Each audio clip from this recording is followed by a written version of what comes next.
Dark. We are officially recording. Welcome in, everybody, depending on where you are in the world. My time, it is September the 19th. Excited to be here with all you. Thank you for joining in. I really love these community AMAs. It gives us the chance to really deep dive, answer all the questions. And it has been a few weeks since we've been able to give an update. So very excited to present what we have tonight. We will open the floor for questions. Feel free to ask any and all questions. That's what we're here for. As deep as you want to dive, we are willing to go there. So all questions are welcomed. And let's go ahead and get started with the website updates.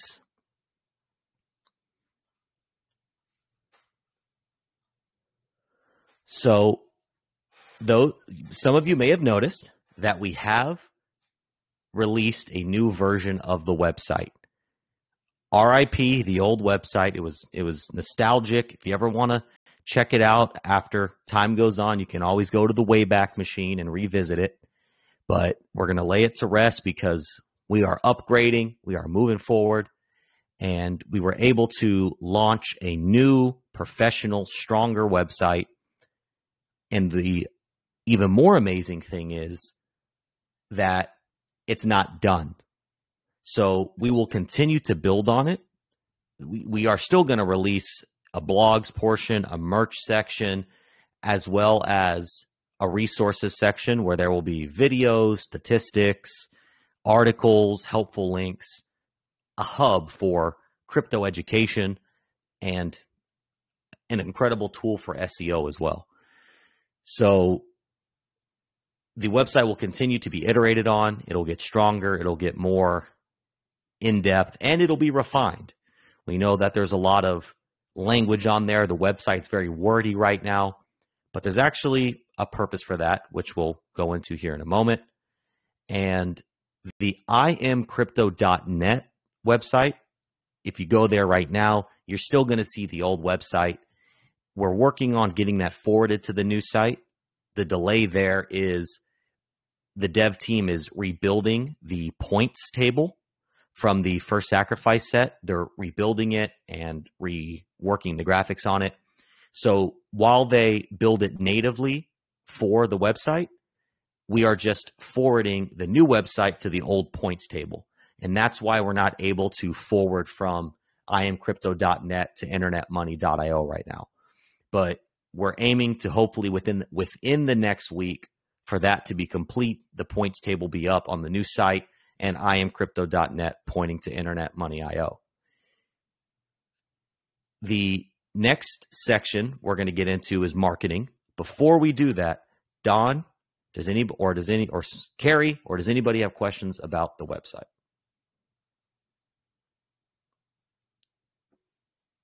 No, it's just a simple reminder. I'm sure everybody knows by now, but internetmoney.io is the official website now. iamcrypto.net is part of the history books. So it's internetmoney.io.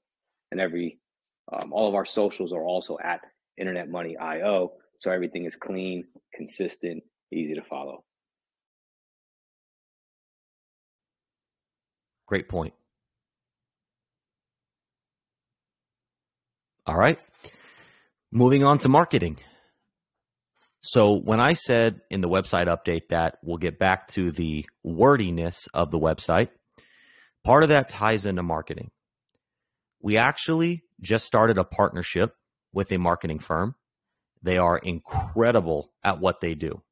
Very modern, very leading edge, so to speak, on marketing, SEO, optimization, branding, all these amazing things. They're going to help us refine all of that content, all the words on the website, help us rebuild the brand, restructure our voice, and hone in on, make everything refined, impactful, and SEO friendly. We'll also be working with them on possibly revamping the Internet Money and the WD logos, still keeping the same brand, of course. That is who we are, but possibly enhancing it as well as helping us create a logo for the wallet and maybe even a logo that encompasses the whole ecosystem, the whole internet money ecosystem, because the wallet, the IM token, and the WD token are three things within the ecosystem, and we're going to continue building. So they're going to help us really refine our brand identity and help us refine our brand voice. So that way, while we're out there talking about, and you, everyone listening, who's out there talking about the product, the ecosystem, you're able to easily convey the message, clearly convey the message, and impactfully convey the message. Any questions there? Don, Carrie, any comments? No, again, I think that it all ties into, the larger picture, which is, obviously we're in a bear market now, but crypto's rate of adoption at approximately 115% every year. And when the bull market comes back even stronger than before, we as an ecosystem need to have a wide net casted, whatever the past tense of that is, to receive all this new economic energy coming into the space. And the back end work that's going to be done by the marketing company in conjunction with the greatest tool we're going to have, which is the website, is going to be able to filter all of that in. Look, when someone Googles pancake syrup, we want to come up on pancake swap. So there's a lot in there that we can do. And that was just an example. I was off the, that wasn't really, we're not going to pay for AdWords on pancake syrup, but you get my point. So we recognize how big of a tool it is. And what we're doing now is in preparation to be able to receive this wide net of economic energy coming in the near future.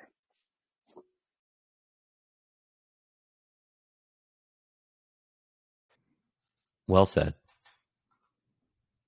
Anyone have any questions on marketing?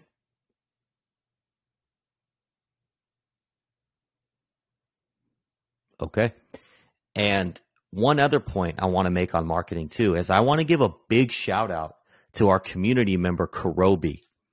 He actually created the first physical piece of internet money paraphernalia, let's call it. He 3D printed internet money pendants and keychains, and they're beautiful. And I'll share pictures, and I'll make sure that everybody gets to see them. But the reason I'm talking about this is not only do we appreciate his time, energy, and effort in doing that, but it's an expression of what it takes as a community for us to be successful together. We're going to continue to do everything from marketing, content creation, development, but only we as a community together succeed. So we all have to make the content, spread the word, create the merch, just like we see with Hex. That's one of the best things that the Hex community, that's one of their strongest points, is the community always comes together and creates incredible things. And we are starting to see that. And I appreciate everybody who makes content for internet money. Shout out to Top Gun on that because I see him in here.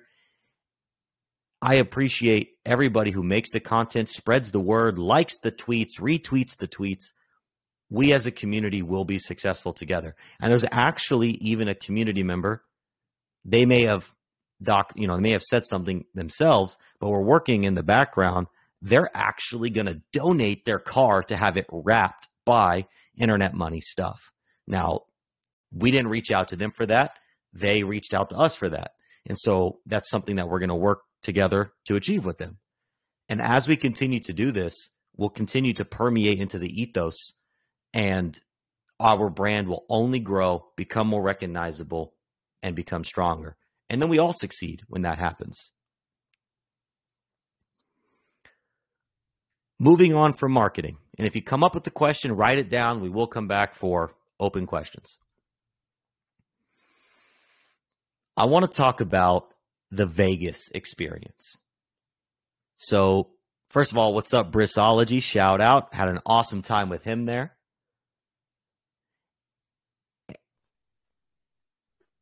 Thank you, thank you. Taught me how to play roulette, and I just saw AG pop in. Hello, AG. So for those that weren't in Vegas, that's okay. There will be more meetups. There will be more gatherings. There will be opportunities to meet the community. But the overall sentiment that I received, not only about the Hex and PulseChain communities, but the internet money community. I met Jack, who's in here tonight. He was incredible and spent an hour of his time in the middle of a party with me.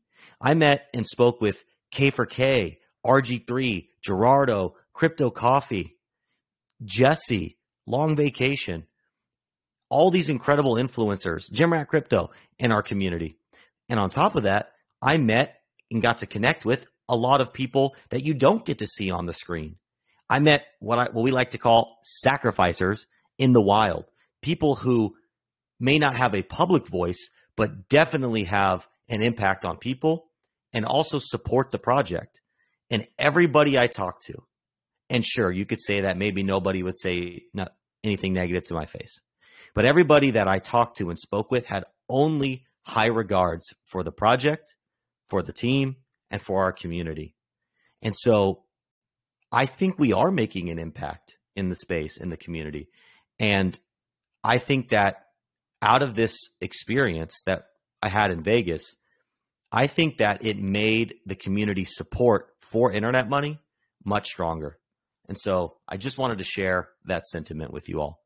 Does anybody have questions about Vegas, the Vegas gathering? No, and I think that you hit the nail on the head. I mean, we all are in each other's lives virtually. You know, you hear our voices, you see our faces, but there's a big difference when you actually get to shake somebody's hand, look them in the eye, and have a real heart-to-heart conversation with them. Break some bread, share a cocktail, whatever it is. It really does strengthen and build relationships. And I spoke to KG every night, every day, and there was nothing but genuine excitement and passion and just elatement on the community as a whole. And it was a great experience for him, for us, and for the community as a whole.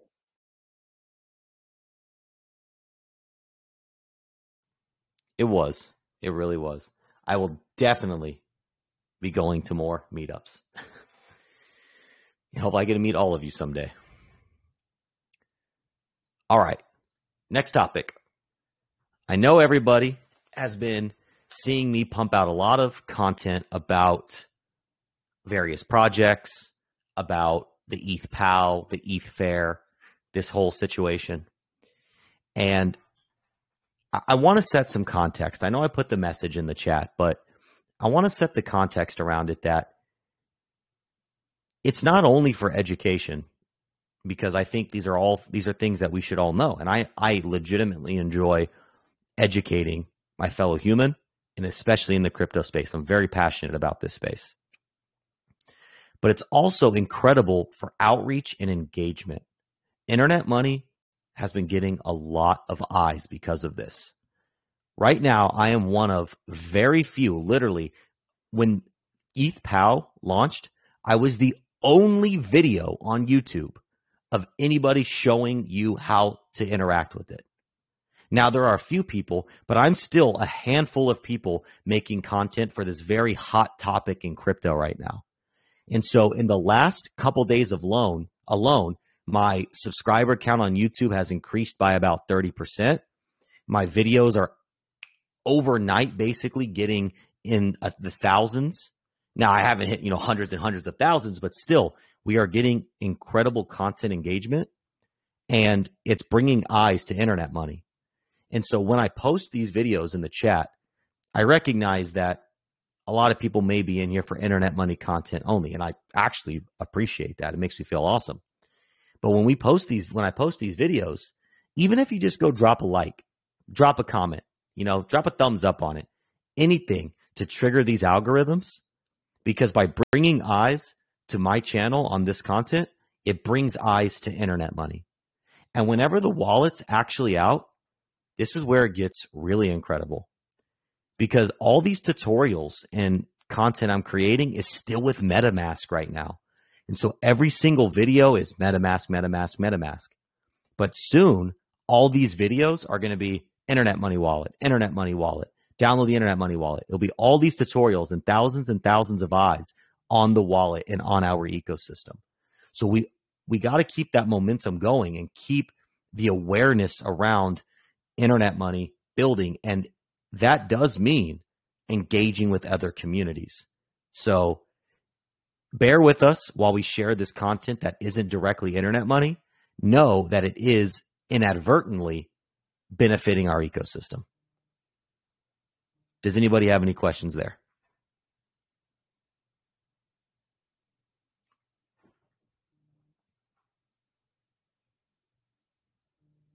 Okay. Great. KG. Keep it up. Go ahead. Oh, thank you, sir. Thank you. Is that going to be on your channel? Which channel? The Internet Money channel or the KG channel? So all of the content that I'm making that is not directly internet money, I am putting on the KG channel to kind of add a layer of separation. When the internet money wallet's out, a lot more of it will probably land on the internet money channel. But for now, it is on the KG channel, and I'm directing people to the website. And Sage, we had some internal conversations about what is best, and we believe in the soft shill, right? We believe in people discovering us naturally. Like KG being out there, like if you saw his interview with, I forget the gentleman's name, but with the Kyber Swap gentleman, he knew of KG, right? And KG synonymous with internet money, but at the end of it, they were talking offline about, because the guy was like, hey, well, what do you do, by the way? And boom, here it is. He didn't put it in his face and say, you know, buy it, buy it, buy it, buy it.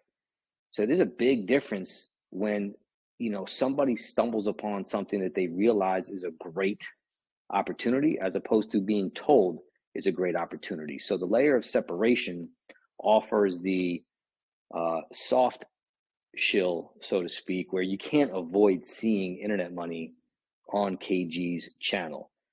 But so yeah, I mean, there has been a lot of discussion behind the scenes on the best way to go about that.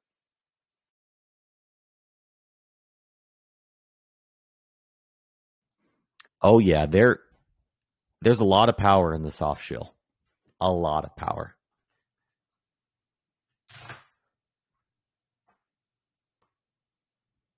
And any other questions on that topic?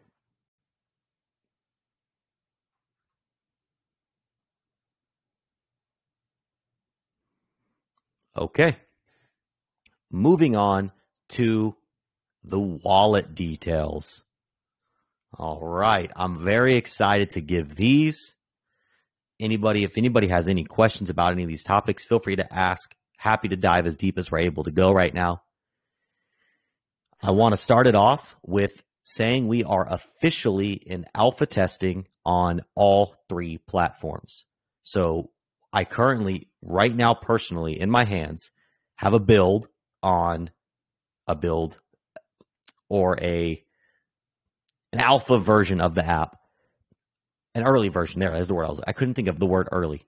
An early version of the app on an iPhone, on an Android phone, and actually as a Chrome browser extension. So the Internet Money Wallet is functioning on all 3 platforms that we're going to go to version 1 with. Now, let's do this real quick. Just to give you a little peek-see, I'll screen share with you.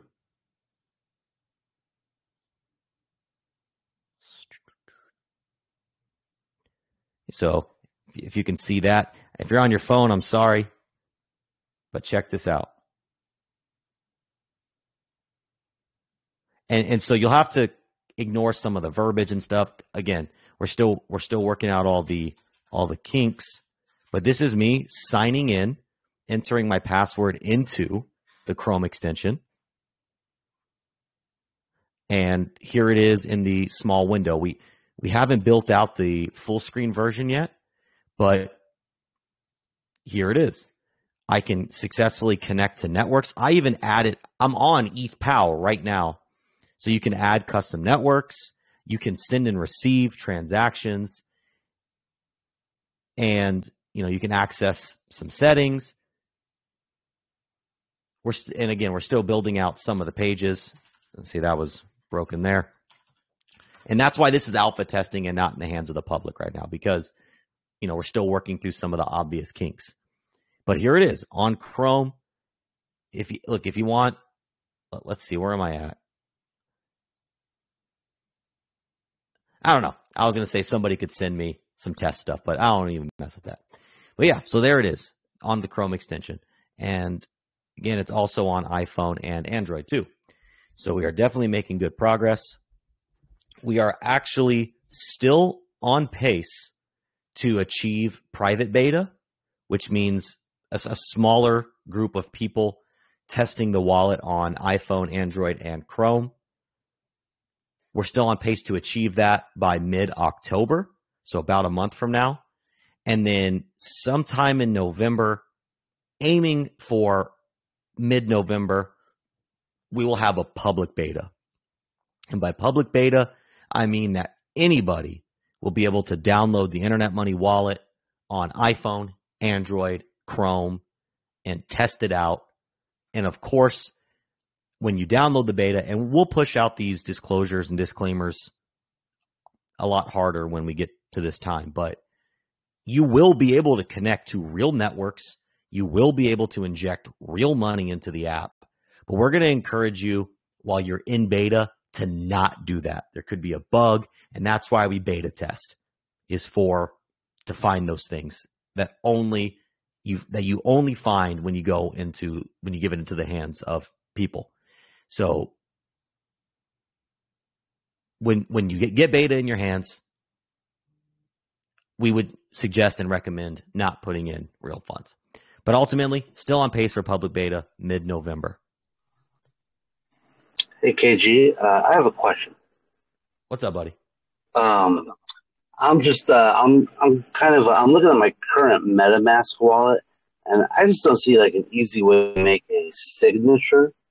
Is that going to be like a feature with the Internet Money wallet? An easy way to sign something? Yeah, to prove like your wallet belongs to you.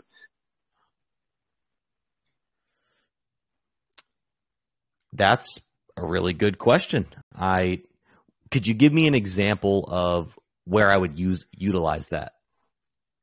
So, for example, when Hex launched, anyone that had Bitcoin, they just had to prove that they had Bitcoin at the time of the launch, and they would get free Hex.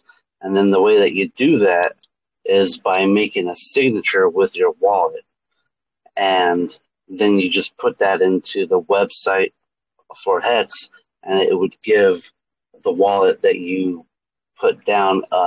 You put down an Ethereum wallet, it would credit coins to that specific wallet. So you would use a signature to prove that you had those coins, because otherwise you'd be like, oh, this is my public address, but it's just like a random person's address. So that's one way of using the signature. Well, okay. I guess that when I think of the word signature, I think of you connect to a DApp and you have to approve whatever action you're trying to approve. So what you're saying, though, is that somebody in that instance, you would have put a wallet address in there, and how would it have notified your wallet, or like how would it have asked for verification or approval? Do you so when Hex launched, it had like a little script, a couple keywords, and basically you just put those keywords into your signature, and your wallet will encode that with your wallet's encoding thing, and then you just plug that into the website, and it read it. I don't want to derail you too much on this, but that's like I think a pretty good feature to have, and maybe I can send you a DM with more info. Oh yeah, please do, please do. I'll have to look a little more into that and make sure I understand exactly what you're saying. But yeah, please DM me that info. We're totally open to hear what the community wants and do our best to implement those things. So awesome. yeah, please send me what you got on it. Of course. Thanks for asking. Yeah, the wallet will have a feature request right within the wallet. You can go in, and so as you're using it, if you find something that you want to add, you think it would be a good feature, you can submit it right there. So that would be an awesome thing to submit. I know you're going to talk to KG, but for anybody else that's using it, if you have any ideas, what you would like to see, features, we're going to rely heavily, like I've said before, on the community to tell us what you guys want. And that feature request would be nice for you guys to just fill it out and send it right to us, right from within the wallet. If I could just say one more thing, another really famous use case was actually when Craig Wright was in court, and he said that he owned all these Bitcoin addresses. One of the address actually made a signature using that particular address, and said he was a liar and a fraud, and it kind of proved that he didn't actually own that particular address. So it is. Dang. Okay. Yeah, and okay. if I may interject here, this is the perfect opportunity for my famous statement is that we are building our vanilla ice cream here, meaning there's, as you can tell, even the basic functions of a wallet are not easy to build. We're not forking anything. We're not copying anyone else's code. We are building everything from the ground up, which enables us to ensure security and safety every single step of the way, because we recognize that at some point in our future, it is a reality where potentially billions of dollars will be flowing through our creation. So security first and foremost, safety first and foremost, building everything from the ground up, we have to concentrate on the basics: send, receive, swap, right? Those are the basics. And even in the swap, KG can dive more into the price aggregator craziness that rabbit hole is. But the whole point is that once the vanilla ice cream is built and everything from the ground up, the concrete foundation is built, the 2x4 framing is up, the insulation is inside the framing, the sheetrock is on the walls, the spackle, the first coat of paint, that's when we can move in the couch, put in a nice TV, things of that nature. So basically everything's on the roadmap in the future, and we will also be coming out with a roadmap around the same time of the sacrifice so everybody can see what our plans are. But yeah, safety first and foremost, building from the ground up, all these great features come after.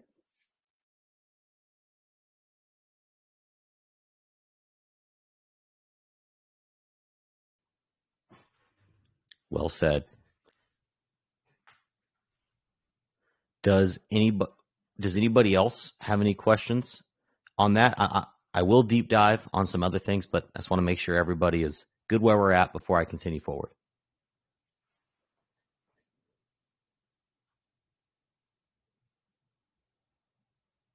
Oh, yes. Let me actually address this real quick because it is in chat. Christy asks, can you connect Trezor or Ledger to the wallet? The answer is yes. On the Chrome extension in version 1, you will be able to connect Ledger and Trezor to the Chrome extension.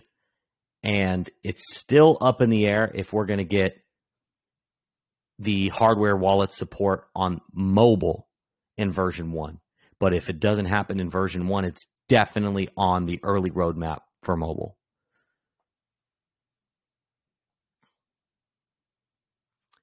Okay. So let's talk about what are we waiting on? What's being built? What's stopping us from beta right now? Couple things, few things. Obviously, overall cleanup, getting all the language in there. And then we are still finalizing the swap functionality. So swapping from one crypto to another. We're actually implementing something pretty cool where it routes your swap to give you the best or maximize the output. So sometimes you could be swapping from, like, let's say you're swapping from internet money to Hex. Well, the best route to maximize you the most Hex for your internet money may not be point A to point B.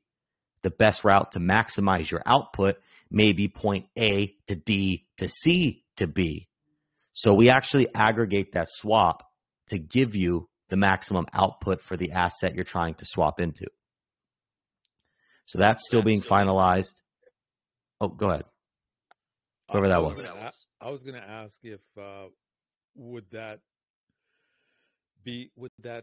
those extra steps ensure that it wouldn't be, the gas wouldn't add up to more than the savings?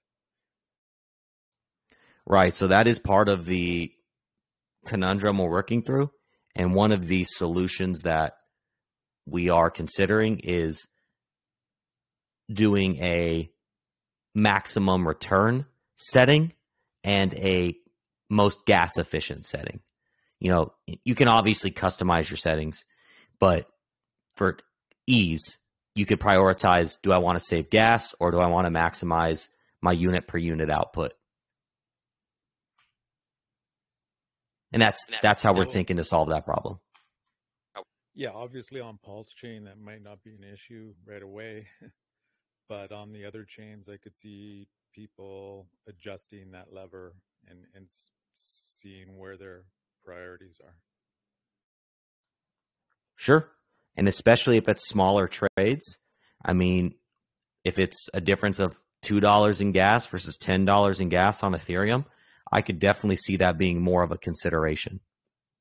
So, yes, it is something we're conscious of. And if it becomes so impactful, then we're already cooking up solutions.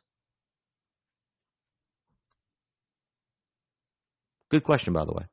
Yeah, and really, this is really weighted heavily towards PulseChain and PulseX because, I mean, I'm sure eventually there'll be other dexes on PulseChain, but I mean, who really is going to use anything other than PulseX? But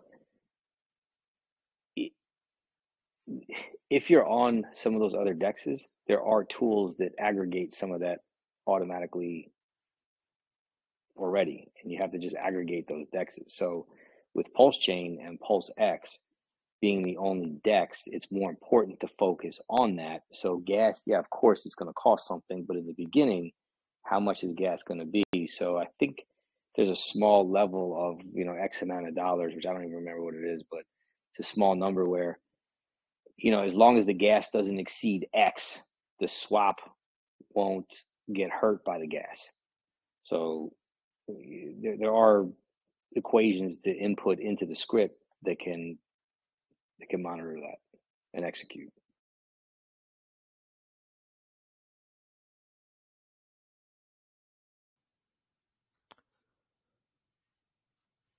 And actually, we just got a question from Horatio Hornblower in the text chat. Will you be able to name addresses you deposit to, like Binance, ETH deposit address, or could you just name it ETH Binance instead of having lots of numbers and letters or some sort of address book with names attached to the address? Yes, you will be able to nickname your accounts, and the address book is something that may or may not be version 1, but is on the roadmap. We see the importance in an address book, so it's definitely something we're aware of and is on the roadmap. And then continuing down the list of what else we're waiting on. So it's the swapping. We are working on the price aggregation. So getting accurate prices for all the tokens that you have that you're holding in your wallet. Now, why is this important? Well, go to MetaMask if you're not on Ethereum. So if you're on Binance, for example, and you're not on CoinMarketCap, you don't see the price of your tokens. Some wallets are getting better at this, but what we are aiming to do is integrate with a tool like, for example, Dex Screener, that even the newest tokens that get launched in liquidity pools are created. Whenever our technology goes, our software goes and refreshes, then it pulls the fresh data, it will show the prices. So we're talking a coin could be created, liquidity pool added in already 10 to 20 minutes. Again, just rough estimating. A price shows up in the Internet Money Wallet. And this is huge because we all love prices. I mean, I don't even think I have to go any deeper as to why that's huge. And then our price chart that tracks your portfolio along with the pricing aggregation. And then actually for PulseChain, since it's still on testnet, we have to do a special method to aggregate prices there. So we're working through that as well. So we're even trying to, if PulseChain isn't out, still in version 1, have WD on PulseChain testnet, have accurate price feeds on PulseChain testnet, and even still generate test pulse on trade. So the Internet Money Wallet could even become the hub to transact and interact with PulseChain testnet. We think that would be very cool. And we are also finalizing the referral numbers and the referral development integration with the wallet there as well. So for those that don't know about the referral program, everybody that downloads the Internet Money Wallet will be able to claim free Internet Money and free Pulse. And we want to extend that program out to other chains and other tokens as well, but different story. But the referral program, if you share your link with somebody and they download the Internet Money Wallet and claim their Internet Money and their Pulse, they will get a bonus in the Internet Money they're claiming, as well as you will get more Internet Money. So if you're an influencer or you're somebody that just likes to onboard, get your friends and family or whoever to download the wallet with your referral link, and you both get more Internet Money. So we're still finalizing that and hardware wallet integration. So I mean, we're really only 4 or 5 things away from being done with the MVP of the wallet, the vanilla ice cream, so to speak. Carrie, did I miss anything on that? No, I think that's exactly what's going on. We're about, I don't know, maybe about 4 weeks away from getting the first version of of the MVP. And about now we're releasing a new alpha build every week, every sprint that we're doing. And we just finished tweaking some of the settings and some of the network flows and some of the onboarding. So a lot of stuff's going on, and we're moving forward. And looking at about mid-October to get it into the hands of some private testers. Hey, Dan, can you talk a little more about that sprint and what that is? Because I'm sure that a lot of people aren't familiar with what that process is and what it is. Sure. So every week we have we're following the agile process, right? So we basically come up with a list of items, or features that we're working on. Like KG was saying, we're working on, say, the swap feature, right, and all the pieces that need to go with that. So what we do is we review that, we assign it basically a points, the amount of points we can get done, and then we work on those points for the week. And then when we're done building it after a week, we take what we do and we compile it, and then we put it into a build. But behind that, we also have to follow through with, once we're done with a feature or a part of a feature, we have to add it into the testing. So we do automated testing. We take that code we build a test case around it so we can test it and make sure it's functioning right. So there's a lot of pieces besides just building the front end. There's a lot of back end testing pieces that need to go on. So everything's broken down into about a week's worth of work, and we work on blocks of items per week. And then we have a long list of features. So we have features that are not going to be in the MVP and might not be in version 1 and might not be in version 2. And we take those features and we just keep on adding them to the what we call the backlog. And we just keep on pulling things out of the list and working on those and prioritizing those. So that's how we're working through these.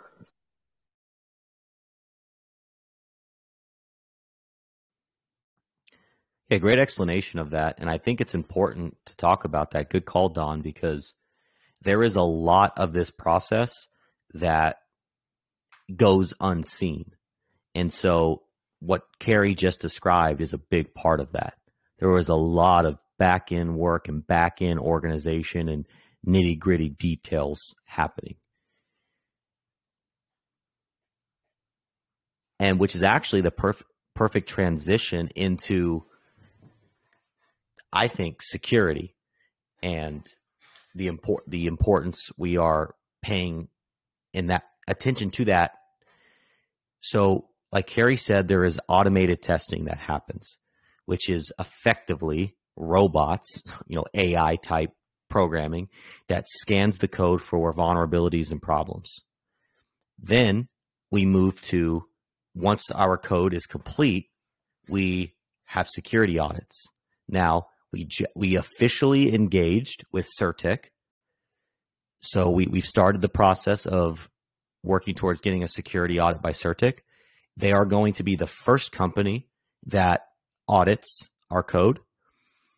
And we are still identifying who we think is a good fit for the second company. But before we go to version 1 with the wallet, so we'll stay in beta until the security audit is done. If there's anything that we need to correct or adjust, we will. But the security audit will be done and published before version 1 occurs. And then after we launch, of course, we'll continue to do the automated testing as well as get security audits for big bundles of code that are released.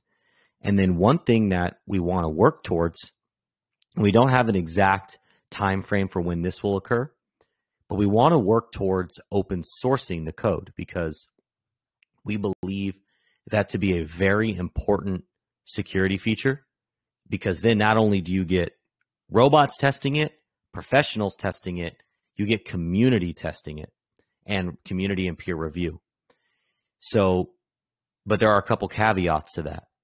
We would never make a part of our code open source if there was any possibility that it could be exploited or compromise the security. So ideally, 100% full open source would be the ideal reality, but we're not going to do that if security is compromised. So wanted to bring that up as an update because we think it's important and we think that, and we believe in it. So I'm sure Don does have something to say about security. Our security expert, Don? Yeah, no, you hit the nail right on the head. And it's not to say that if there is a portion of our code that does hold some secrets that if we release to the public could present a security vulnerability, but there still is peer review that is necessary. We will have steps that can be taken to request a copy of that code, albeit there will be lawyers involved. There'll be all kinds of doxing. We're going to know exactly what your name is, where you live, and everything about you if you're going to receive the code that's going to have some vulnerabilities. It's all going to be done through the legal processes that the United States of America has set forth. So it's not to say that we are going to hide anything, but if there are any sections of our code that people or entities or you personally here listening tonight want to view, there will be steps taken to be able to see those portions, but they're going to be pretty stringent steps. But everything else that we can release open source, of course, we want to. You know, we're very proud of what we're doing. Again, I said it before. I'll say it again. I don't think everybody realizes how important it is that we are building from the ground up. We're not forking or copying anything, not a fucking comma, excuse my language. So this is a process. And at the end of all of it, the root of why we're doing that is to ensure our security, where we realize that if there is a security problem, it's because of the team that we have, or the third-party security audit companies that we're dealing with missed it. Not to go off on a tangent, because I know this is a recording, but does anybody remember what happened with the Slope wallet attack just recently on the Solana network? So real quick, there was a hack of a wallet called Slope. The vulnerability was that one of the programmers, one of the developers, embedded some malicious code into the wallet script, that anytime somebody generated a seed phrase, that seed phrase got copied to an external server, where the hacker, or the malicious actor at that point, was able to access and recall all the seed phrases. It had 8,000 wallets, got about $5 million, called it a day's work, and riding off into the sunset. Now, if that wallet had a third-party security audit, that vulnerability would have been uncovered. At least that's what this third-party security audit company is telling us. Now, with that being said, you guys who know me know I don't trust anybody. So yeah, so fine, you are the best third-party security audit company in the nation.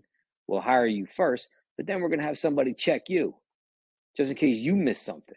Because again, we do realize the importance of what we're doing and how important it is to keep security first and foremost.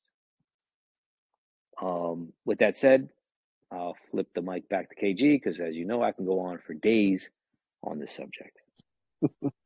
Yeah, just to add to that, back to the Certik thing. So when we're doing our builds, every time we make a change to the code, it goes through basically our own Certik security scrub.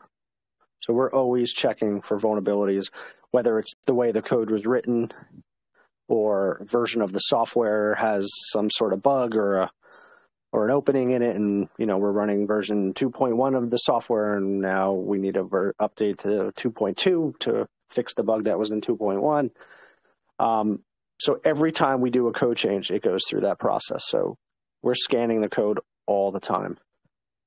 And then, of course, we have the outside eyes looking at it, which would be Certik and other companies doing it.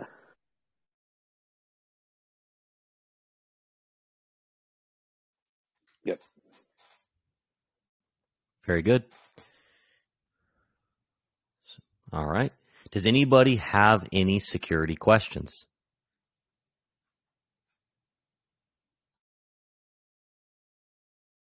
Hello, KG.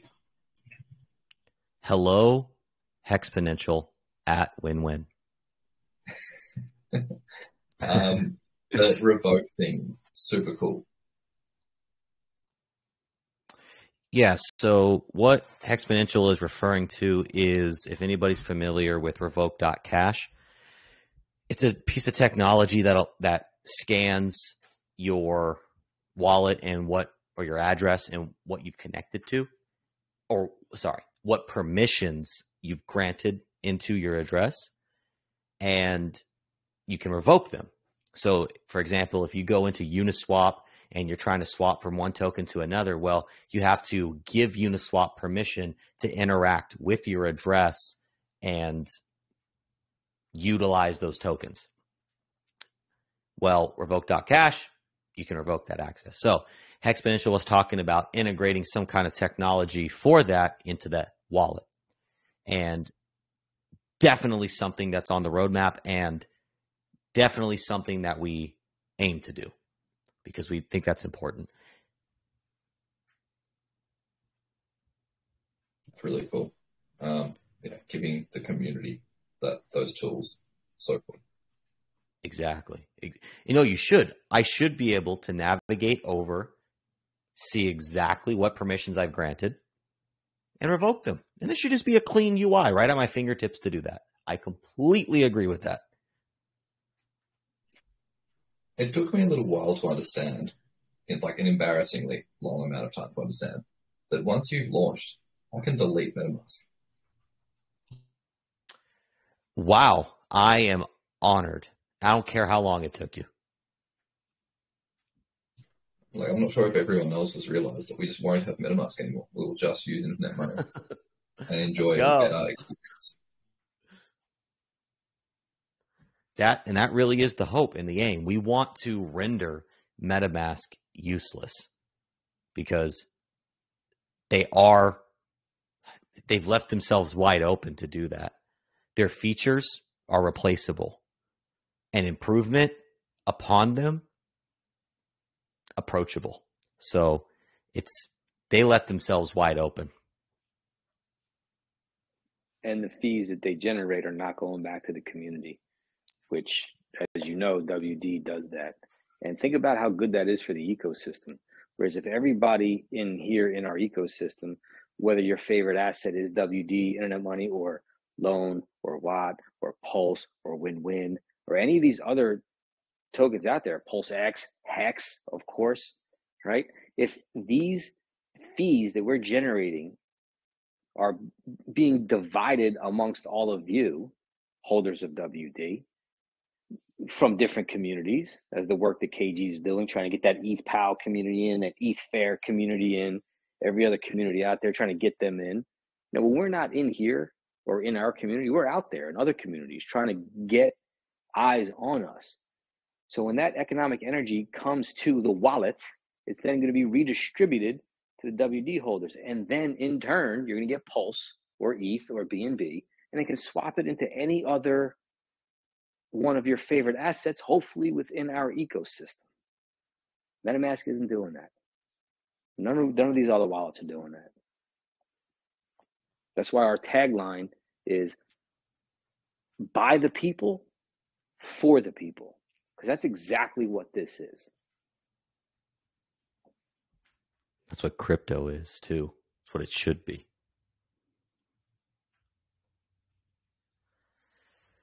All right. Any other security questions? We have a few more. Just a few. We're almost to the end of the official announcements, and then we can open up for any and all questions. But anything on security before we move on?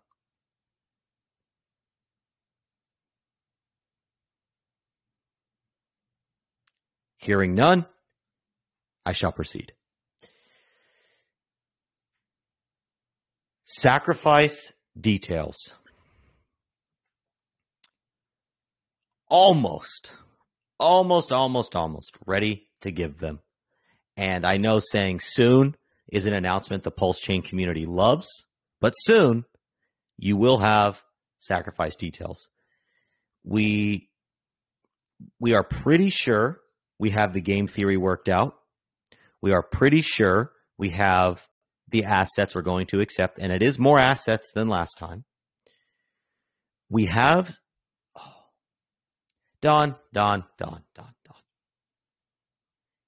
Can I give them one little Easter egg about the thing that starts with an F and ends with a D? That was probably a bad way to put that. There is one letter in the middle. I guess so. Or is it too soon? Is it too soon? If it's too soon, it's okay. I'm happy to tease. Yeah, I mean, look,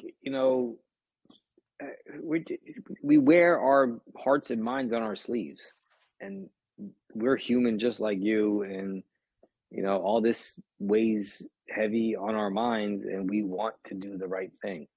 So if you want to release any information, at the end of the day, you have my support. Okay, all right, well, let's release it like this, because we are still finalizing details, and sometimes when we sleep on things and bounce ideas off the devs, it can change a little bit. But here's what we're planning to do, okay? Subject to a little bit of change, but here is what we're planning to do. I'll frame it that way. final EVM sacrifice. Okay. So one sacrifice gets you credit for Ethereum and Binance WD. What about the rest of the chains? Okay. Here's a problem, or a potential problem. Do we continue airdropping the sacrifice set? Okay, let's consider that. Do we airdrop the sacrifice set? Well, that creates an issue, because what happens when a year from now, 2 years from now, however long it is, you no longer have access to that wallet, your wallet's being compromised, whatever the situation is, you want to move your value to another wallet. You want fungibility. Well, what we're thinking, in order to overcome that issue, is to release another token with the sacrifice. And it's not additional sacrifice. It comes with the ETH WD, BSC WD, and it would be this token that we're considering calling the future WD token. It's not going to have any tokenomics to it, as in there's not going to be any inflation, deflation, staking, nothing like that. It simply is a placeholder token that, when we launch WD on a new EVM chain, holders of the future token will be airdropped WD on the new chain. And so this is amazing, because you can increase or decrease your position based on the chain coming up. Or even if you just want your position to stay stagnant, you can transfer those tokens to a new wallet, which gives you flexibility in OPSEC. That's as much as I'm going to give, but I felt the need to release at least one bit to say more than just coming soon. You know, in the spirit of Easter eggs, you were able to drop one. So do I have permission to drop one as well? What are you thinking? Timeline on the future chains. I think timeline's fair. Sure, absolutely. So with that said, right, imagine a situation where you sacrifice. Then shortly thereafter, everybody has sacrifice fatigue. We get it. We understand. And it's hard to imagine, you know, again, a world where your sacrifice actually starts bearing some fruit, right? So now, sacrifice, we launch on ETH and BNB. So now your one sacrifice, you have ETH, BNB, WD, and the future WD token. You can start selling the future WD token. Now, that's going to be for when we launch on AVAX, Gnosis, Optimism, Arbitrum, whatever we're going to launch on, whatever EVM chains we're going to launch on, that future token represents that. Now, we have it on our roadmap internally that within the first 6 months of version 1's release to launch on at least 5 other chains. So and this will all be on our roadmap, publicly viewable, because that's going to give some bullishness speculation to the FWD token. Communities in the Avalanche community, in the Gnosis community, or whatever other chain we decide to be in the top 5 that we launch, because everyone takes time. It's not just a copy and paste because it's an EVM. There's little price aggregation complications with each one. So within 6 months of our V1 launch, again, barring any crazy technical limitations where we don't foresee any of them, but we're most likely going to have another 5 chains launch with WD on it, that holders of the future token will be airdropped WD on those chains and start earning fees in AVAX and all the other native tokens on the chains that we mentioned. So the speculative value of your FWD token could very well pay for the sacrifice that you made.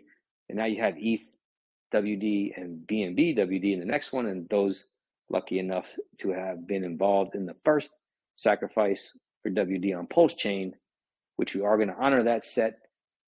We have some things in mind for that. But long story short, we have some pretty cool tokenomics and game theory around the future token, which you can extract some value immediately from.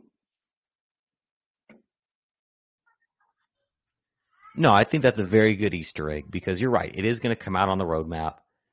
Everybody's going to see this publicly. The information you're hearing right now, this is definitely like, alpha right here. And so any of the minor things we just said are subject to change slightly, but we are close enough to be able to say these things with a level of confidence. So curious to hear feedback if anybody has any questions. I think that is all the official details, announcements that I have. So if anybody has any questions, the floor is open. I was just thinking if you could have dark mode as, I know this is a little thing, but just have dark mode as like the normal. Oh yeah, our base mode is dark mode because we're black as a color. Tell them about the skins. Oh, okay. Yeah, so dark mode, it's not even a small thing. Dark mode is very important. But yeah, so we have dark mode, which is kind of like our base theme. And then something that we're going to implement in future versions is different skins. So like we want to build out a PulseChain skin, maybe having skins that theme each chain, maybe give users the ability to customize their wallet. And it sounds funny. Maybe some people are like, I don't care about colors. As a user, one thing I love in apps is customization. So if I want to make my buttons pink and my background's blue, that's a feature I love. So skins, theming, that's something that we want to implement as well.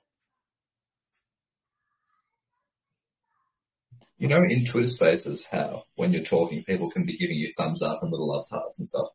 I wish they had that in Telegram, because I would be thumbs upping that so much. That's awesome, KG. Hey, cool. Glad you like it. I agree with Hexo. That's a great idea. Also, my feedback is that I think it's fantastic, of course. But I just kind of wanted to say to you guys and everyone else that we appreciate those little Easter eggs. You guys actually crack me up because you can't help yourselves but to tell your 35 closest friends here in Telegram all of your brilliant ideas you're working on and coming up with. And I'm sure there's plenty of other people in this chat that know how much I love having the new alpha. So, just so much love to you guys. What you're doing is great. And, I love it. It's going to be awesome. Appreciate that. That's really awesome to hear that. And, we do spend time really, well, first of all, happy to hear you're excited. We do really enjoy these conversations, like the live streams that we do. They're cool, they're fun, but something about these Telegram chats, they're just so much engaging and close knit. But you're right. Yeah, there's a sense of intimacy. There's a sense of intimacy here. Like you said, 35 of our closest friends, we do kind of feel that way. And Jenny, you've been around from the beginning, and you know that when me and KG start talking, that we could release more than we should, but it's because we are so excited, and you sense that and you see that, and love the feedback, and thank you for being there, and thank you for saying it, and thank you for all the work that you put in as an admin as well. We appreciate everything. You're very welcome, of course.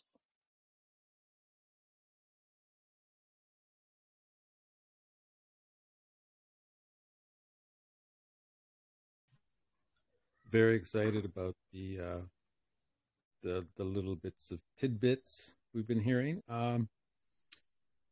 just for clarity, with this second sacrifice phase, will it be a community liquidity pool created so that, I guess, would the total supply be equally distributed to the sacrificers?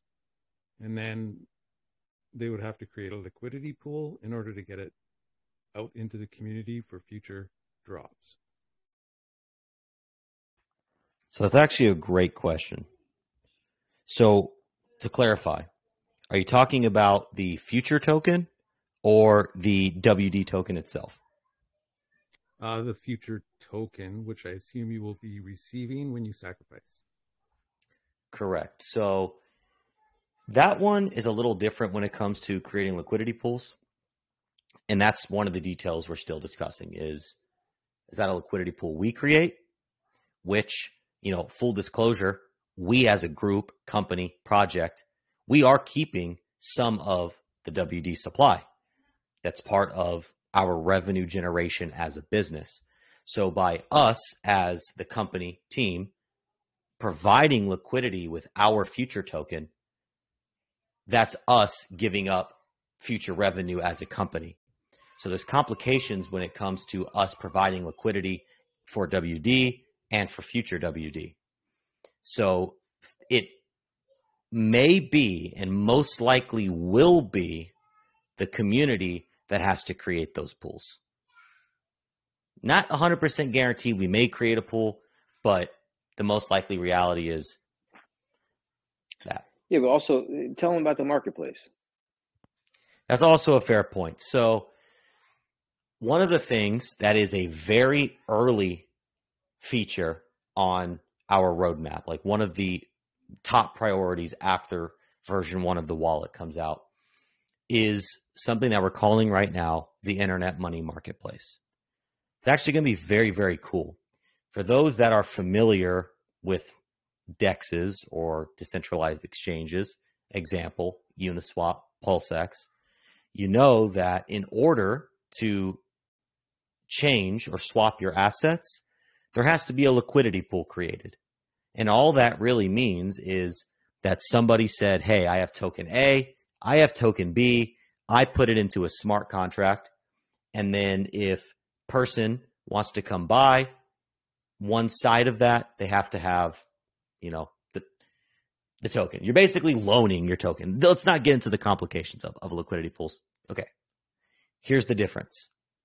With the marketplace, it's like a DEX, but it's a peer-to-peer trade. There are no liquidity pools. So what does that mean? That means me as a seller, if I want to sell my WD token, here's why it's important, especially for the WD token. This is what kind of spawned its creation. Why am I going to go provide liquidity in a DEX and lose out on the passive income that I'm receiving? Because you're getting that income as frequently as every block. So if you go and you put your WD into a liquidity pool, that smart contract is now receiving your Pulse, your ETH, your BNB.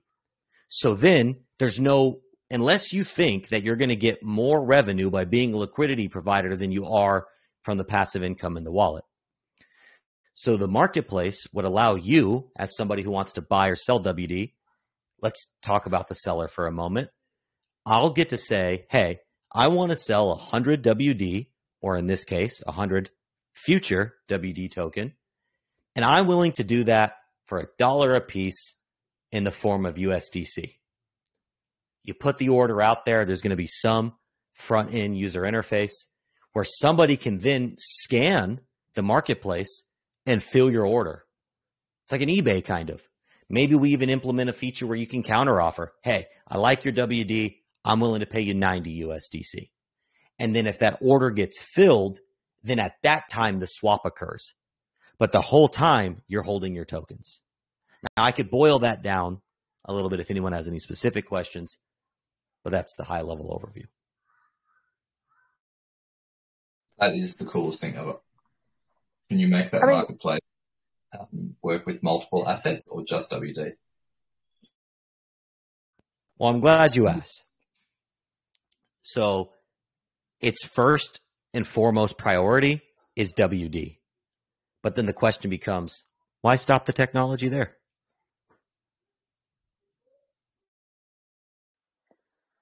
So, I mean, like, Love I it. think that is essentially that's like a similar concept to like the basics of the behind the scenes action in like CalSwap, right? Where you're just saying like, hey, I want to swap this, and somebody else happens to be more than willing to do so.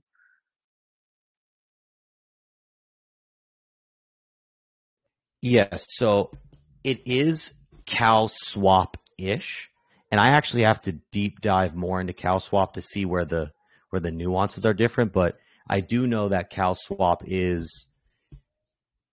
Let me actually pull it up right now. Actually, the Gnosis team makes CalSwap.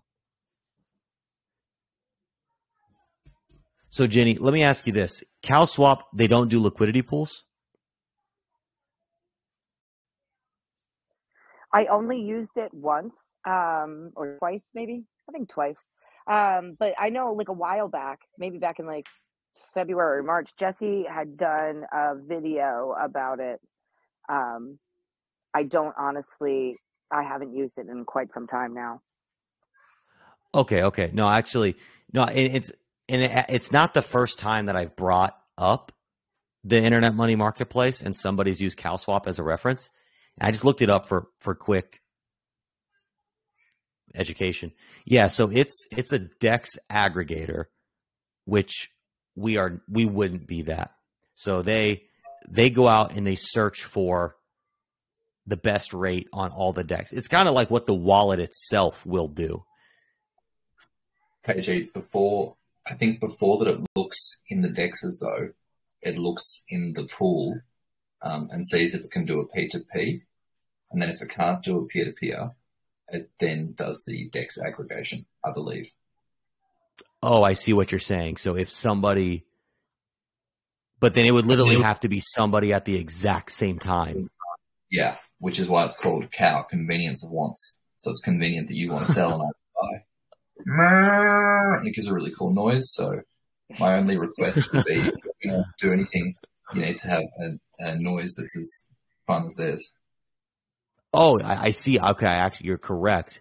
In addition to that, before finding the best price for a trade from available on-chain liquidity, Cal Protocol first seeks a coincidence of wants within the existing batch to offer an even better price than any pool can. Okay, right. So, but then the question becomes, what percentage of time does that actually occur? But still, nonetheless, tech is cool. So that is kind of, we won't have a coincidence of want, though. Yes, philosophically, you could say it's a coincidence of wants, but it won't technically be that, because the way we're envisioning it right now is like eBay. You'll see all the current offers and you'll be able to sell your tokens effectively. Yeah, I mean, this is like real crypto, the way it should be. Peer-to-peer digital cash, basically, with no middleman. We want you to be able to transact with another person. Like you say, hey, look, I have, a million Hedron that I want to sell for 100,000 WD. Whatever the case may be, you just put the offer out there, and somebody will accept it, counter offer, and because just like anything, right now, if you wanted to do a swap with BUSD and IM, the liquidity pool is like nothing. You really can't do it, which is a problem, right? So having a marketplace that you can get creative and do anything, like say, like I got 100 Pulse Doge, I want 100 WD, let's swap it. Okay, somebody on the other end just has to take it. And the key is, the whole time you're waiting for, say, it could be a week, 2 weeks before somebody comes and fills your bid. The whole time you're still earning passive income. And if you want to market your purchase, guess what you're doing for the rest of the community? You're marketing the ecosystem for the rest of the community. So part of this product also has an ancillary benefit of, hey, buy my WD on the Internet Money Marketplace for 1,000 win-win token, right? Whatever the case may be, if people are out there advertising their own personal sale, they're also advertising the ecosystem for the rest of us. So it's a win-win all around.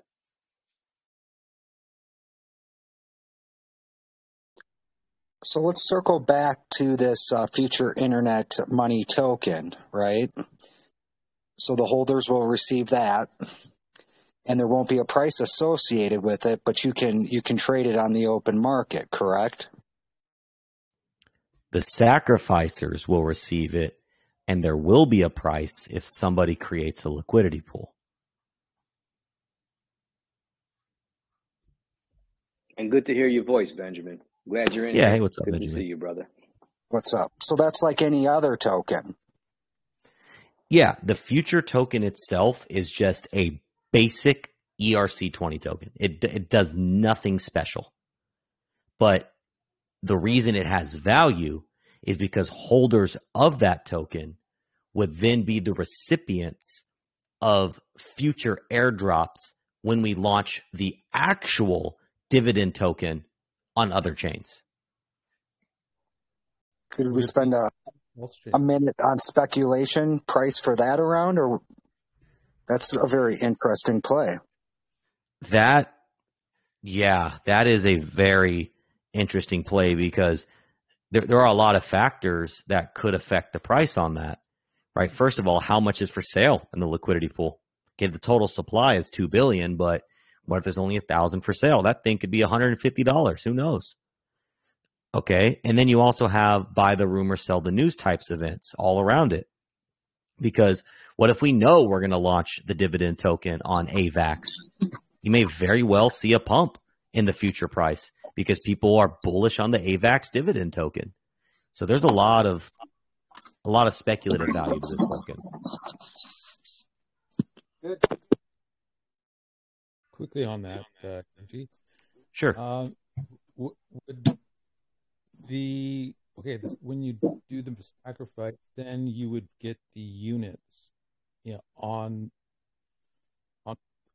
as a derivative of PulseChain, and it would be rooted in PulseChain, or would it?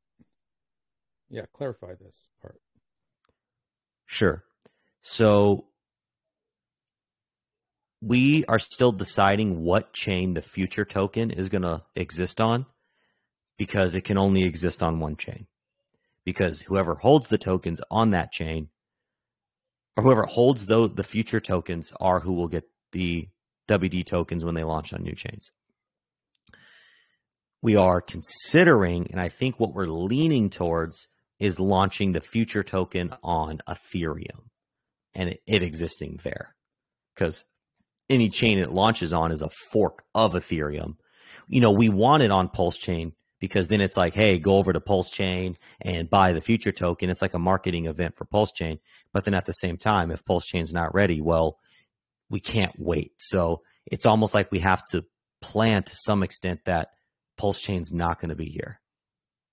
Because Rich is already saying 2023. Okay. Yeah, that sounds reasonable. Rather than just sort of hands down waiting who wins the race to go online, and when you're launching and all that, maybe just to establish it on the ETH chain as the granddaddy of all the exactly. Yeah. Hey KG, and when you first mentioned this future token, one thought that flashed into my mind is it's similar in ideology of what CIMD would do when you first talk about CIMD, that it will represent a token that before PulseChain launches, you will have the ability to trade that until the actual PulseChain launch. So the question is so I get the concept of the future token, but is CIMD still of any does CIMD still have any place in this ecosystem? The OGs, no. I'm glad you asked that, actually. So you're right. It's the same concept as the CIMD token. It's the same exact concept. But the CIMD token, its only place was for when we launched WD, formerly IMD, on PulseChain. Well, we all thought PulseChain was launching in May. So that's kind of what bred that token. Now, if PulseChain launches tomorrow, that token, which is now CWD or certificate token, that will still launch. If PulseChain launches before we're ready, certificate token is still in play because we see value there. Now, what's on the chopping block is, okay, if we're out, we're operating, PulseChain launches, there's no reason to drop the certificate token anymore. We'll just drop you the actual token. So, no, and to clarify, the future token will not affect the PulseChain sacrifice at all. The only people getting those tokens are the people who sacrificed. That is unchanging and locked in. So holding the future token will not get you PulseChain WD. And is there a rate that you're thinking about for these chains compared to what is the rate for WD on original sacrifice? So the points per dollar, the first sacrifice, and we don't have the finalized numbers, so I'm not going to get into those numbers, but I can get into the concept. Points per dollar in the first sacrifice are going to be higher than the points per dollar in this sacrifice. And there are a few reasons for that. Reason number one is it's multiple chains. So even though you may get less points, those points, they multiply as we launch on another chain. If these are completely arbitrary numbers, just for mathematics' sake. Let's say it's $10 per point. Okay. When you're thinking about one chain, that may not seem like a lot. But you talk about 20 chains, you're now at basically 200 points. So it multiplies and extrapolates if you hold on to your future token.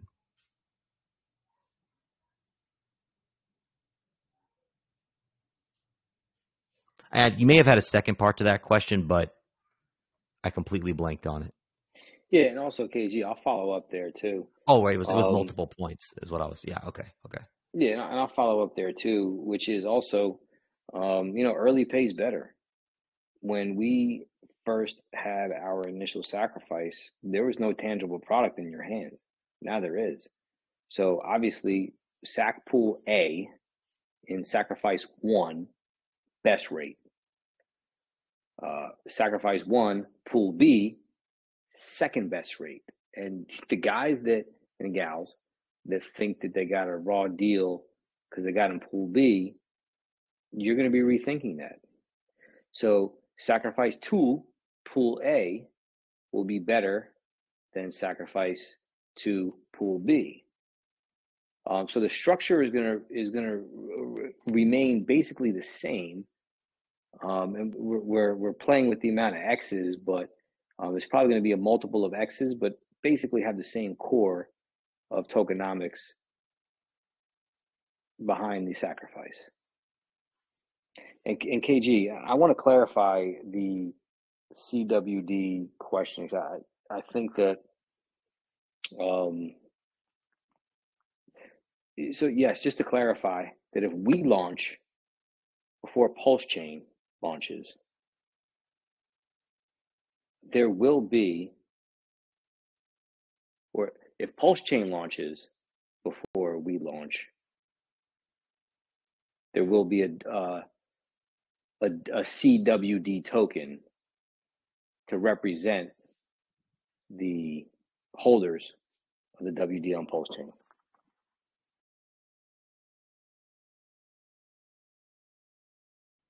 Wait, say that again. So I think so. To clarify, if PulseChain launches before we do, right? We will launch the CWD token. Correct? Yes.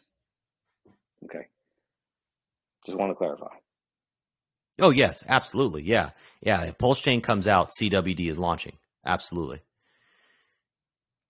And then actually I want to bring up something Christy said in chat.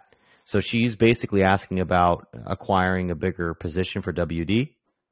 So Christy, feel free to ask for a clarifying question if this doesn't answer the confusion. But you can get a bigger position of WD, obviously, by buying it from people if it already exists. But the future token is for WD on chains that it doesn't exist on yet. By holding the future token, you would get a 1-to-1 airdrop of the chains that we launch it on.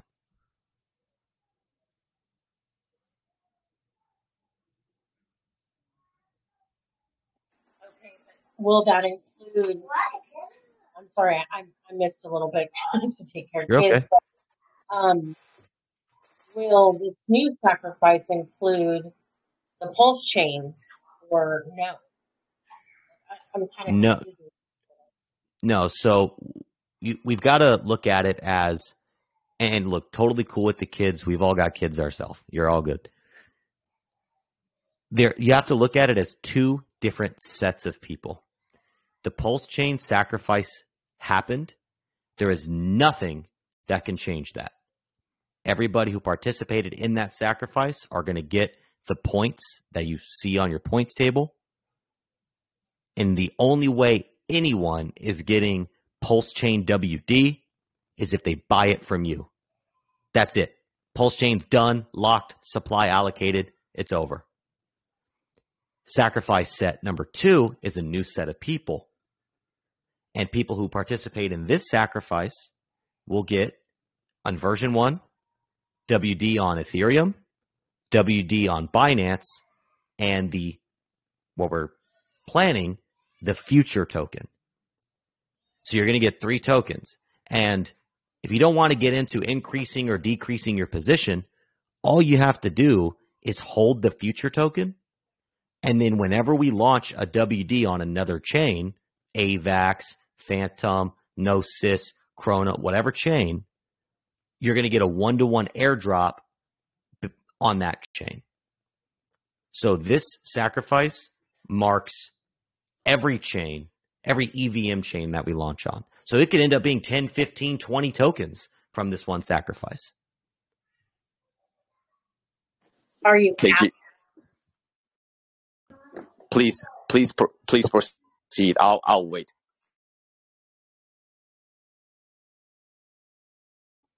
Go ahead, Christy.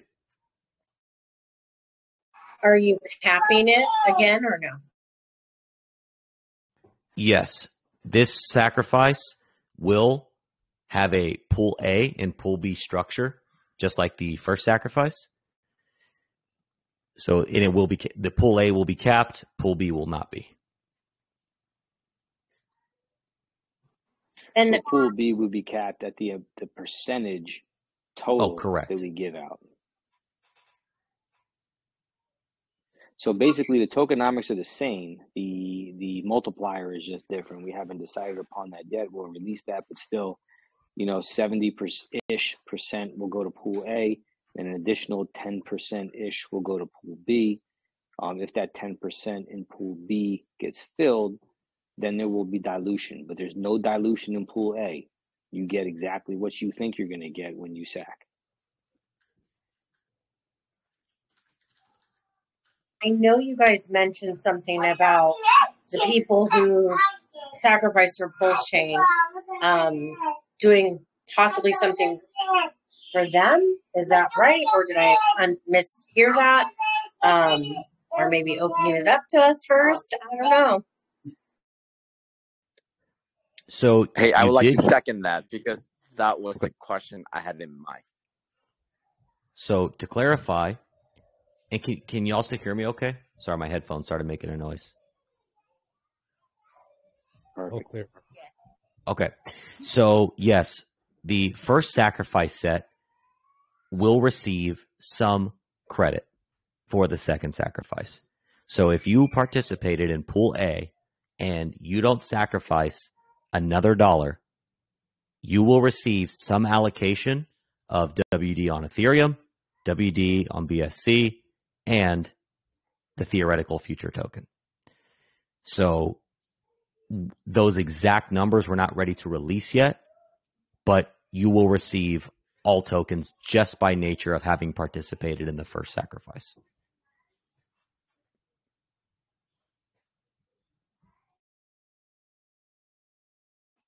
So pool B wouldn't be included. That's great. Thank you. Oh, you're welcome, ER 2024. Thank you for all you do, man. Yes, so pool A and pool B will both be included in that value. And let me back up to a question that was asked too.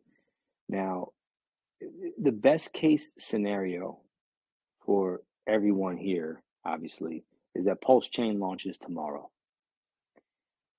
In that event, we will be dropping CWD to the original PulseChain or to the original sacrifice set of internet money who sacrificed for WD on PulseChain. Now, at that point in time, they're going to be able to sell the CWD token, and those who want to get in on the PulseChain WD can purchase the CWD from those holders. The airdrop of WD on PulseChain will follow CWD.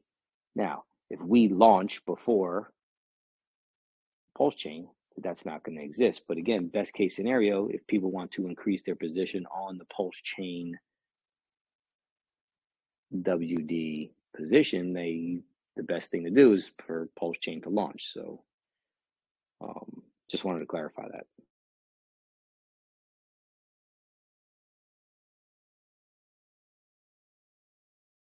Hi, KG. Regarding the Hey, bud. Regarding the first sacrifices, some coins will be given to the new feature token. Is that the default rate, default quantity, or it depends on how much they sacrificed for pool A? It will be dependent upon how much you sacrificed. Okay, that is clear. Thank you. Yes, sir. And KG, what's the expected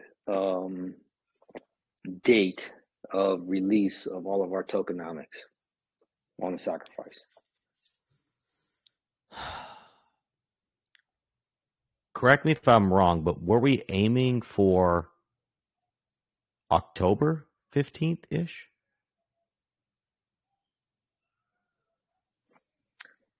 Yeah, I think that's and again, plus or minus a few days, but in the middle of October, we want to release all the information because again, we want to give people as much time as they can to be able to prepare.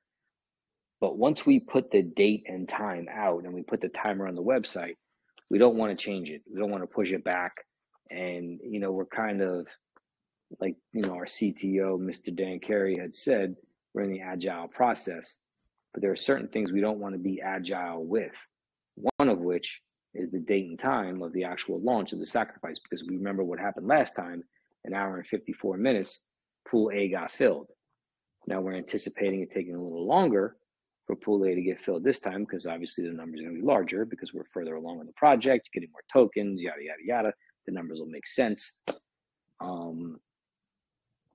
But we want to give you, especially in a bear market where inflation is setting in, we understand the complexities of life. But if you don't go around and start messing with protocols like Dodeca and stupid stuff like that, hold on to your money, stay tight. There'll be opportunities that will present themselves that'll reward the patient.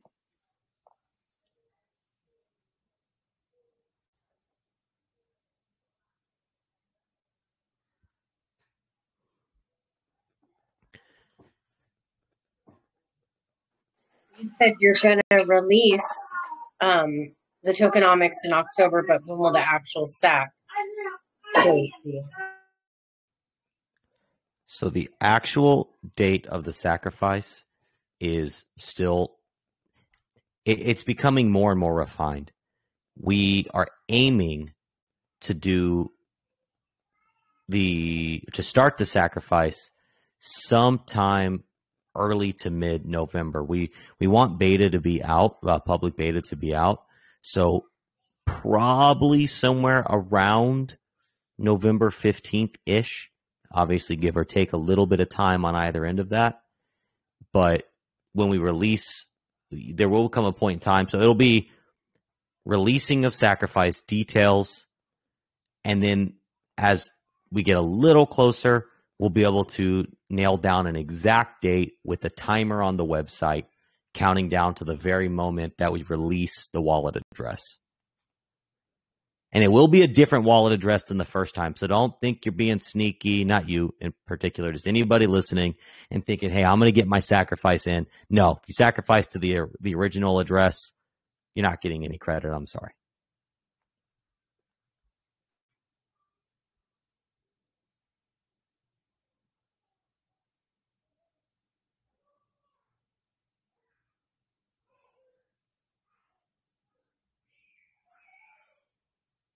This SAC phase will have a lot more attention. Do you think? I think so. I think not only do we have a bigger, stronger community going into it, we have a product that people will actually be able to hold. Like, imagine this time when I go on the interview tour for all the interviewers that will have me, rather than just saying, hey, we have this really cool idea, it's like, hey, before I get on the stream, download the beta, play around with it, and when we're on the stream, I'll answer all your questions about the actual wallet that you're using right now. So it's also a much stronger value proposition to those watching. And the team has also garnered more of an influence and more attention as a team. So we're kind of our own influencers to a degree now. So I think overall it is going to be more popular. It's going to be time to get some of the infographics talent lined up to decipher this upcoming phase, because it is pretty tricky to explain over and over. So we need people to delineate this through infographics or any kind of thing of this nature to help people quickly understand the process. Absolutely. Absolutely. And, again, appreciate your admin work, Top Gun, Jenny. Appreciate all you spending your time, energy in here. Oh, and Hexy Chef. Sorry, bud. Didn't mean to skip over you. And Merch. Yep. Sorry, guys. And AG. My goodness, skipping over all the admin. Again, we couldn't do this without you guys. We want to give you the tools and the community the tools to share. And when we do start getting all those people in, you guys remember the first sacrifice.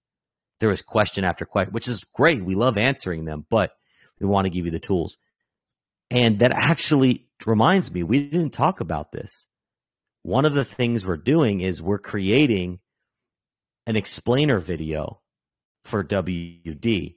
Now, it's obviously not going to be sacrifice tokenomics. It's not going to be that, but it is going to be a 50-second, 1 minute, very clean animated explainer video of what is WD. So rather than that little infographic we have now, you're going to be able to drop a nice, organized, well-constructed video and answer that question. And we've already put in a lot of progress there. We got the script lined out. Next is the storyboarding. So we're aiming for that to be a tool that we have going into the sacrifice as well.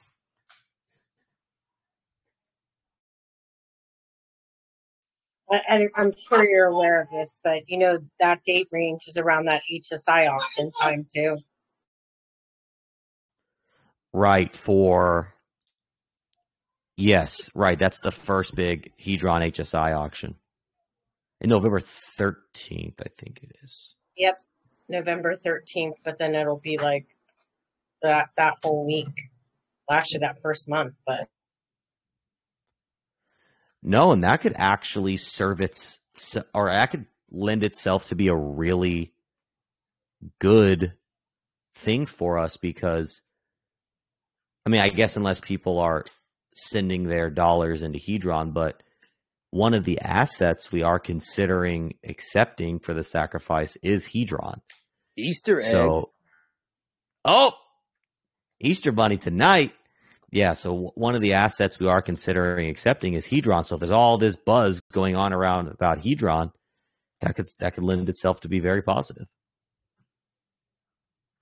Yeah, and listen, I mean, we also know that there are going to be a lot of slings and arrows from the community about the sacrifice because, you know, there's a whole sector of people that don't believe in it, that they think that we're trying to extract value from the community, all these other things where we get that, we understand that, and we're ready for that because we have to be able to equitably distribute the assets, and we have a 3-year plan that, of course, we want our wallet to be generating $1 billion a day in swaps, but it's going to take a while to get there, and this tech needs to be built.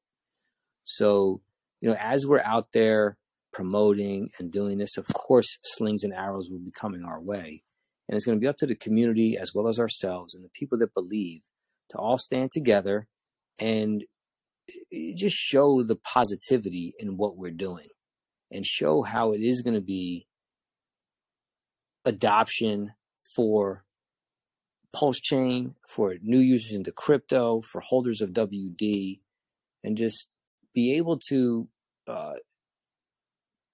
not just hide and cower when people are throwing these slings and arrows, but to be able to stand up and speak our voice on how it does make sense. So yeah, it's going to be an interesting time period, and there's going to be positivity, there's going to be negativity, there's going to be a lot of emotions flying around this, especially the macroeconomic picture. Who knows what it's going to be like in November? Is it going to bottom out? Is it still going lower? Are we in a recession? There's going to be a lot of things that are going to have to be encountered. But again, we're not trying to time anything. We're just continuing to go forward. And when things are done and things are released, we're going to continue to push forward. Because again, when you look down the road 3 to 5 years, which is what we're doing, looking down the road 3 to 5 years, at the end of all this, when we're back in the bull market and adoption has increased by 115% times 4 or 5 years, and I mean, I don't know who's been paying attention to what's been going on with the government's been releasing, but there is some crazy bullish stuff going on right now in the U.S. government, believe it or not, with the Fed coming out with their own crazy payment processing system and their own blockchain. But that's a whole nother deep dive rabbit hole there. But yeah, our net is going to be huge, and we're going to be catching all of these new fish, for lack of a better term, into our nets to feed the whales that are here in this room tonight. Congratulations, everybody. We are early AF.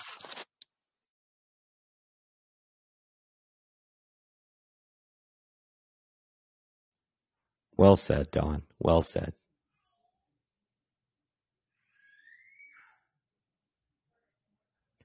All right. Well, I'm going to go ahead and end the recording. We will definitely stick around to talk, but I would like to end the recording. So everybody who joined this evening, thank you so much. If you're still in the room, we'll answer any and all questions you may have. It was an honor. I appreciate everybody who tuned in this evening, who listened to the video. We look forward to continue building, continue updating, and we're excited to actually get this wallet out there. All right. If you care to do it, if you're listening, unmute those mics and let's give a big shout out. Let's go. Let's go. Good job. LFG, baby. Woo! Thanks, guys. So yeah, so the mic's off, is it? And